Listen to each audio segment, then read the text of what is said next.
Hello everyone. সকাল সকাল আমি অক্ষয় তৃতীয়ার দিন মায়ের সাথে গঙ্গায় চলে এসেছিলাম স্নান করতে। আর তোমাদের গঙ্গাটাও একটু দেখিয়ে দিলাম। এরপর আমরা টোটোয় উঠে গেছি বাড়ির জন্য। আর বাড়ি যাওয়ার সময় অনেক কিছু কেনাকাটি করেছিলাম, কিন্তু এত জোরে বৃষ্টি আর ঝড় উঠেছে যে কিছু তোমাদের সাথে শেয়ারই করে উঠতে পারিনি।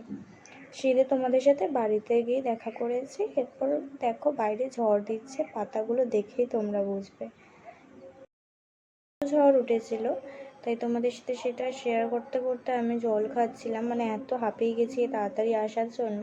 তোমার সাথে আমি শেয়ার করছি কেমন ঝড় উঠেছে।